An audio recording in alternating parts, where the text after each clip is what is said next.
الحمد لله رب العالمين والصلاة والسلام على أشرف الأنبياء والمرسلين نبينا محمد وعلى آله وصحبه أجمعين أما بعد. Now, so we continue بإذن ta'ala with where we left off from last lesson, and we'd reached the hadith of Hafsa radiallahu ta'ala anha, and it is the hadith pertaining to the niyyah, the intention of the fast. So he said rahimahullah ta'ala, وعن حفصة أم المؤمنين رضي الله عنها أن النبي صلى الله عليه وسلم قال من لم يبيت الصيام قبل الفجر فلا صيام له، رواه الخمسة، ومال الترمذي والنسائي إلى ترجيح وقفه، وصححه مرفوعا ابن خزيمة وابن حبان، وللدارقطني لا صيام لمن لم يفرضه من الليل. This is the hadith of Hafsa radiallahu ta'ala anha, who narrated that the Prophet ﷺ said, whoever does not make the intention to fast before fajr, then there is no fast for him. Whoever does not make the intention to fast before fajr, then there is no fast for him. And this hadith, ya ikhwan, is collected by the five imams and at-Tirmidhi wa Nasa'i, that they had inclined towards this hadith being mawquf, being attributed to Hafsa radiallahu anha. And Ibn Khuzaymah and Ibn Hibban, that they had authenticated this hadith as being marfu', as being attributed to the Prophet ﷺ. And in the narration of Daraqutni, it mentions that there is no fast for the one who does not intend to fast from the night, and the previous night. So this hadith, ya ikhwan, as we mentioned, it pertains to the intention before fasting the month of Ramadan. And we find here in this hadith that there is a negation that he ﷺ mentioned. And that is a negation of the fast for the one who does not make his intention before Fajr. So this negation here, as Ibn Uthaymeen rahimahullah ta'ala, that he mentions, there is this negation, a negation of the kamal, of the perfection of the fast, or is it a negation of the sihhah, of the correctness of the fast? And the difference between the two, ya ikhwan, is that if we are negating, or if this negation pertains to the negation of the sihhah, of the correctness of the fast, then that means that a person's fast is invalid. He has no fast, meaning his fast is invalid. As opposed to the negation of its perfection or its completion. And he mentions rahimahullah ta'ala some of what is said pertaining to this negation. And then he concludes and he says, فَهُنَا فِي هَذَا الْحَدِيثِ يَجِبُ أَنْ يَحْمِلُوا أو يُحْمَلُوا على نفي الصحة. That he says in this hadith, it's an obligation that we hold this hadith to be a negation of the sihhah, of the correctness of the fast. Meaning the one who does not intend to fast before Fajr, then his fast is invalid. He has no fast. And then he explains why, rahimahullah ta'ala. He says, لأنه ليس هناك ما يدل على أن الرجل إذا صام من أثناء النهار صح صومه. Because there is nothing that shows or that proves that if a person was to begin fasting midday, that his fast is accepted from him and is correct. And this, ya ikhwan, no doubt is in relation to the fast which is an obligation. As we will come to, bi'idhnillahi ta'ala, the difference between the obligatory fast and the voluntary fast in relation to the intention and when it can be made. But as for now, we are talking about the fast in which is an obligation, the fast of Ramadan. طيب. And likewise we find in this hadith a specific time period for this intention to be made. And that is قبل الفجر. That it is before Fajr. It is before daybreak. And the intent behind Fajr here is the Fajr al-Sadiq, the true Fajr. As we are aware, ya ikhwan, that Fajr is of two types. That we have the Fajr al-Kadhib, yani the false Fajr, the fake Fajr, and we have the Fajr al-Sadiq, the true Fajr, meaning that true dawn and daybreak has entered. And this true Fajr is the one in which the ahkam revolve around. And the rulings pertaining to the salah and to the siyam, that they are all in relation to the Fajr al-Sadiq, the true Fajr. طيب. Moving on to the benefits from this hadith, that he brings numerous benefits from this hadith, rahimahullah ta'ala. The first one that he mentions, وجوب النية في الصيام, the obligation to have the intention for fasting. The obligation to have the intention to fast. And this no doubt is taken from his statement sallallahu alaihi wasallam, من لم يبيت النية فلا صيام له, that whoever does not make his intention, then there is no fast for him. So the obligation to make the intention before the fasting begins. The second benefit, and that is, as we mentioned, this time period for when it begins, and that is before Fajr. يعني قبل طلوع الفجر, before the Fajr enters, before the true dawn enters.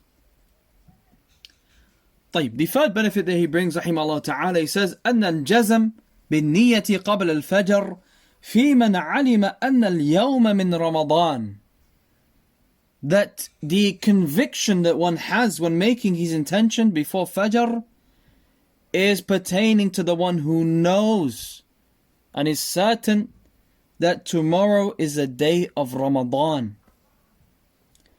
Again, the intention, having conviction in the intention before Fajr, that this is regarding the one who knows and is aware that the day is a day of Ramadan.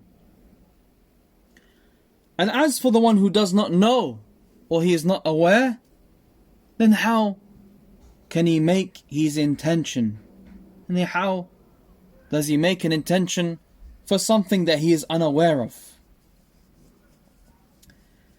And this is something that he discusses, rahimahullah ta'ala, and he brings in another benefit, wherein he said, يعني the fourth benefit, أنه لو كان شاكا هل غدا من رمضان أو لا.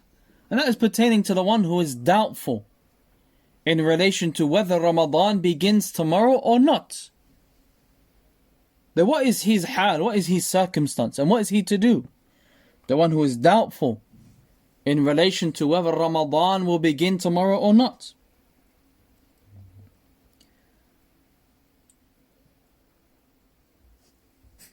So is it allowed for this person to make what is known as a conditional intention? And that is whereby he says, for example, إن كان غدا من رمضان فهو فرضي, أي فأنا صائم فرضا. That he says that if tomorrow is the start of Ramadan, then I am fasting. And that is my obligation. I'm going to fast. This obligatory fast. Then is this permissible for him to do or not?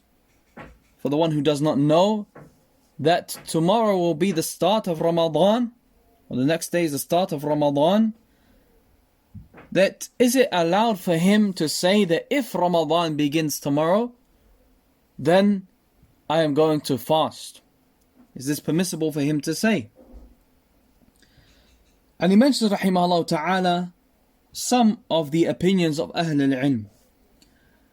And the first one that he mentions is that it is not permissible. That it is not permissible for him to make this type of intention. And rather the intention, it has to have al-jazm. It has to have a commitment within it. That a person has firm resolve. And he has commitment within that intention. And he mentioned, rahimahullah ta'ala, likewise the opinion of Shaykh al-Islam Ibn Taymiyyah, rahimahullah ta'ala, and that is that it is permissible for him to make such an intention. And he says, rahimahullah ta'ala, وَالْإِنسَانِ يَحْتَاجْ إِلَى هَذِهِ النِّيَّةِ الْمُعَلَّقَةِ فيما إذا نام ليلة 30 من شعبان قبل أن يتبين الأمر هل هو من رمضان أو لا. So he said that a person may be in need of this type of intention, yani this conditional intention. For example, if he was to sleep on the 30th night of Sha'ban before it becomes clear whether Ramadan begins or not.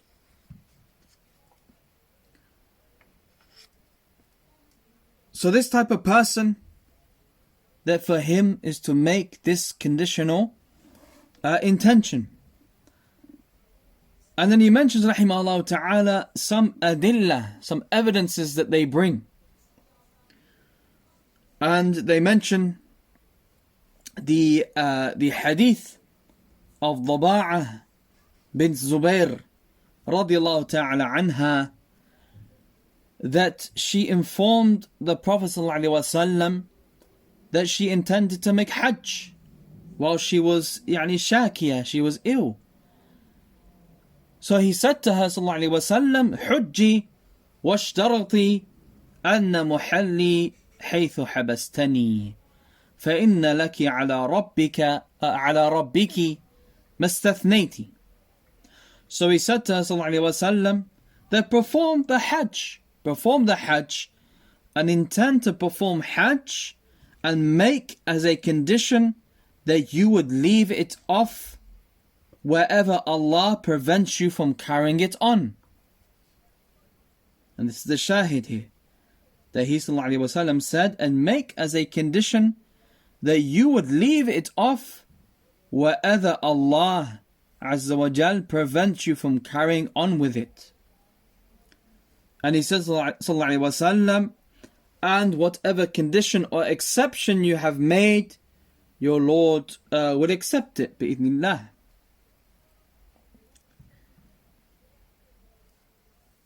And that is some of the adillah and the evidences, or one of the evidences rather, that they mention, rahimahumullah. And then he brings an issue, rahimahullah ibn Uthaymeen, that he brings an issue and he says, in relation to the ha'id, the woman who is on her menses, that is this similar, is the situation similar to the one before it? And can it be compared to the scenario that we have just mentioned about the one who was doubtful whether Ramadan begins tomorrow or not? So he makes his intention beforehand. He makes this conditional intention. That is it likewise allowed for the woman who is on her menses, that if she thinks that she may become pure, in the night time, And she says that if I become pure, and if it's clear to me, becomes clear to me that I am in a state of tuhur, and my menses has ended, and I am now in a state of purification, then I am going to fast in the daytime. There is this similar to the one that came before it, this scenario. So he says, rahimahullah ta'ala, that there is a difference here. And the difference is, هذه شكت في النية, that she is in doubt in relation to her actual intention. So the intention itself is in question. Whereas the first scenario that we mentioned, that person was in doubt in relation to whether Ramadan had entered or not. But rather his niyyah was clear. That he was firm in his niyyah. That if it was tomorrow, then he will begin his fast. But the woman who's upon her menses, then she is not clear in that intention. Why? Because it could be the case that her menses has not stopped. So it's not allowed for her to begin that act of ibadah while she is in that state. But rather she has to make tahaqquq min al-tuhur. She has to verify and make sure that she is actually in a state of purity. And then she makes her intention. طيب. Then he mentions, rahimahullah ta'ala, in relation to this intention, and it's an important issue, and that is pertaining to whether the intention is made at the beginning of Ramadan for the entire month, or does the intention have to be made for every single day? There is this intention. Is it made before Ramadan for the entire month? One intention for the entire month and it suffices? Or does an intention have to be made for each and every individual day? So he mentions, rahimahullah ta'ala, some of the opinions of Ahl al-Ilm. So he says that some of the scholars, that they held that it is a must to make the intention every single day. And the reason that they held this view is that they said that every single day is a separate act of ibadah, is a separate act of worship. So if one particular day is invalid or becomes corrupt, then that does not necessitate that the second day is invalid or corrupt. So therefore a person needs to make an intention for each day before it begins. And likewise, there could be a reason, an accepted excuse as to why that person is unable to fast on that particular day. For example, illness or traveling. So for him is to make his intention for every day, for every individual day. طيب. The second opinion that he mentions, rahimahullah ta'ala, and that is that it is sufficient to have one single intention before the month of Ramadan begins. And they say that is because Ramadan is ibadah wahida mutatabi'ah. It is one consecutive act of worship in its entirety. And that they say that if you were to ask a person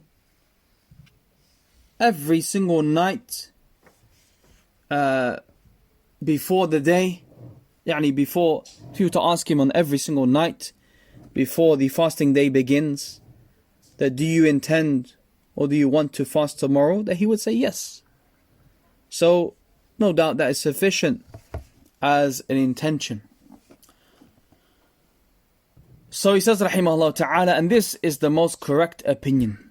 This is the most correct opinion, that in relation to Ramadan, that is sufficient to have one single intention from the beginning, except if there occurs a situation or a scenario whereby a person has to break his fast due to a legitimate reason. Then what does that person do in that case? Then he is to break his fast and then make his intention again. طيب, so he makes an intention before the beginning of Ramadan, and then he comes to a day, for example midway for Ramadan, whereby he has a legitimate reason as to why he cannot fast on that day. For example, he is sick or he is traveling. So when he, or after his sickness, or when he returns from his travel and he intends to continue fasting, then he makes his intention again, to start his intention again, and then he continues to fast, and he makes up for the days that he has missed. And this is the correct opinion, as Ibn Uthaymeen rahimahullah ta'ala says. Wallahu a'lam. طيب, we move on to the next hadith bi'idhnillahi ta'ala, and that is the hadith pertaining to the voluntary fast. So we've discussed previously in the previous hadith the obligatory fast, the intention for the obligatory fast, and now we move on to the intention for the voluntary fast. And it is the hadith of Aisha radiallahu anha أنها قالت دخل علي النبي صلى الله عليه وسلم ذات يوم فقال هل عندكم شيء؟ قلنا لا. قال فإني إذا صائم. ثم أتانا يوما آخر فقلنا أهدي لنا حيص، فقال أرينيه، فلقد أصبحت صائما فأكل. رواه Muslim.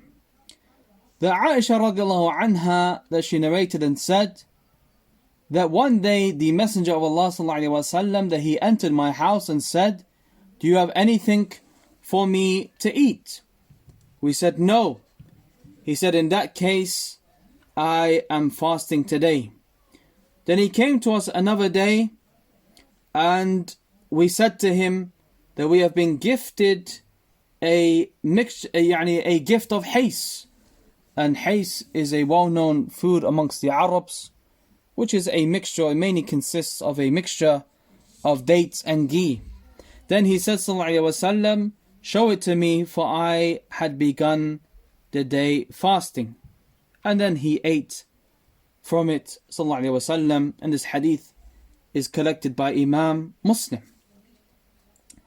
طيب, so in relation to this hadith, ya ikhwan, that we have a number of benefits. The first one is بساطة النبي صلى الله عليه وسلم في معاملة أهله.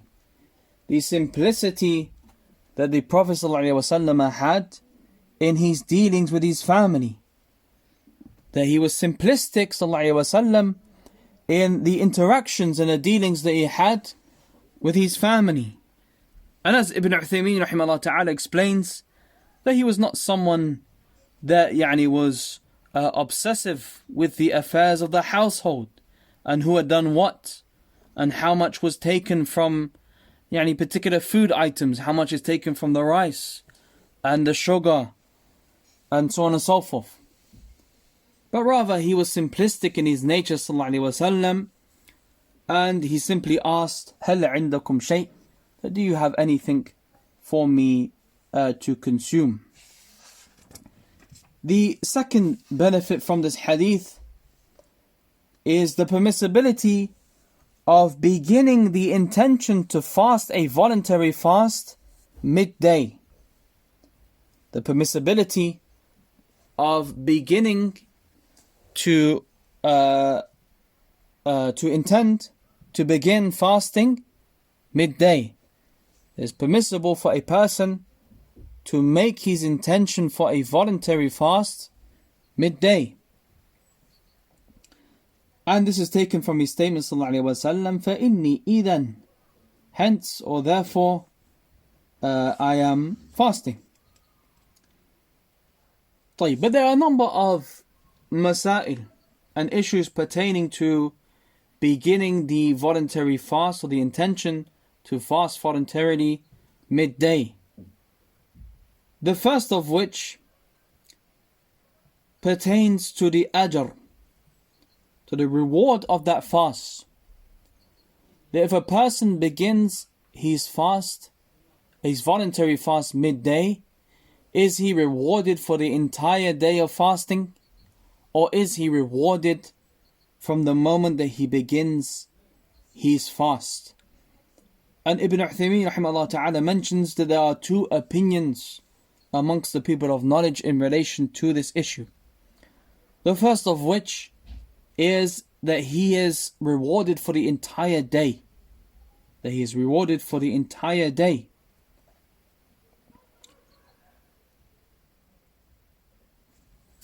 And some of the people of knowledge, that they are of the opinion that the person is rewarded from when he intended and began his fast. As they say, إِنَّمَا الْأَعْمَالُ, as he says sallallahu alayhi wa sallam, إِنَّمَا الْأَعْمَالُ بِالنِّيَّاتِ وَإِنَّمَا لِكُلِّ امْرِئٍ مَا نَوَى. That indeed actions are in accordance to their intentions, and for every single person is that which he intended. So he is intended from the moment that he is, he's rewarded from the moment that he has made his intention. And Ibn Uthaymeen rahimahullah ta'ala says, وَهَذَا أَقْرَبْ إِلَى الصَّوَابِ. And this opinion is the most closest to the truth. Wallahu a'lam. The second issue pertaining to making the intention for a voluntary fast midday is in relation to the condition that is attached to it. That what is the condition that is attached to this?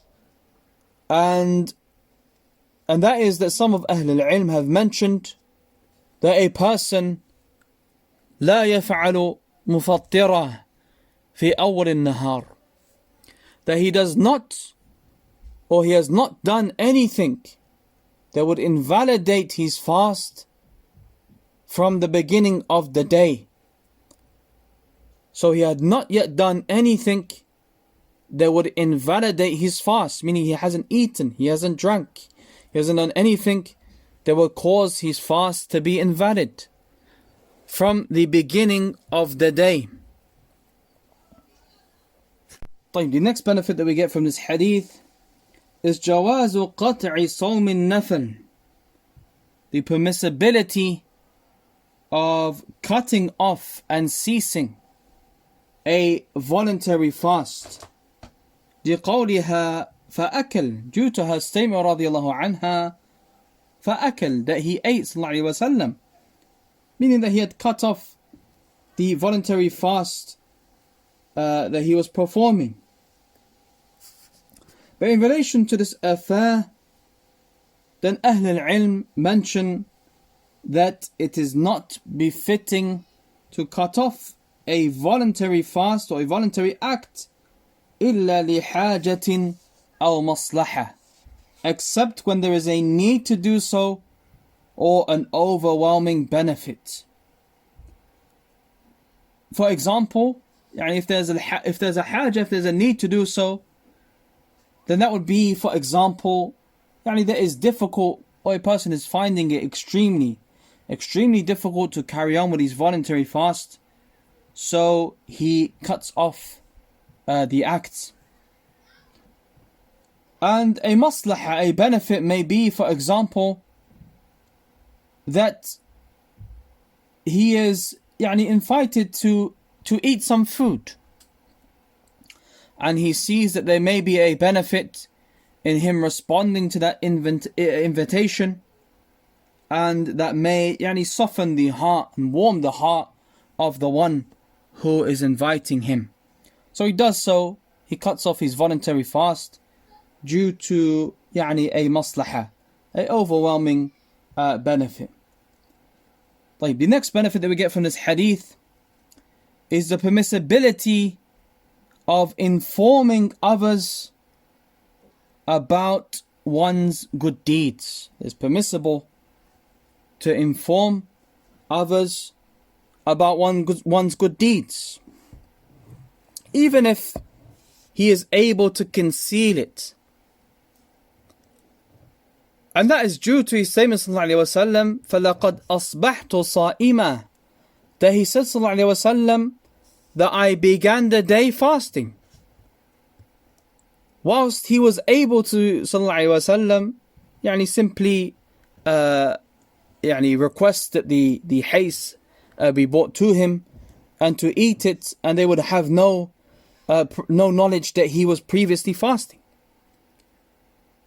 But rather he mentioned sallallahu alayhi wa sallam the fact that he was fasting. But in relation to mentioning one's good deeds, that there is an important principle to note. And that is that generally a person conceals the good that he does.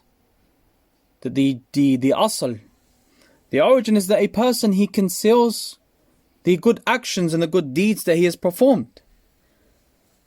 But it is allowed for him to inform others if there is a benefit in doing so. If there is a maslahah, a overwhelming benefit, to inform them of his good deed. For example, that the people or the person that he is informing, that they may carry out a similar act to him, that they may imitate him in that action or in that good deed. That this is a benefit, no doubt. And he mentions lastly, rahimahullah ta'ala, going back to the issue of cutting off the voluntary fast, and that it's permissible to cut off the voluntary fast, that he says that is this the case with all voluntary acts, that it's permissible, and it is permissible for a person to cut them off and to stop doing them? And the answer is yes, that it is permissible to cut off a voluntary act, لكن لا ينبغي إلا لحاجة أو مصلحة. But it is not befitting for a person to do so except if there is a need or an overwhelming benefit in him doing so. And بإذن الله تعالى we will conclude with that. ونكتفي بهذا وصلى اللهم وسلم وبارك على نبينا محمد وعلى آله وصحبه أجمعين والحمد لله رب العالمين.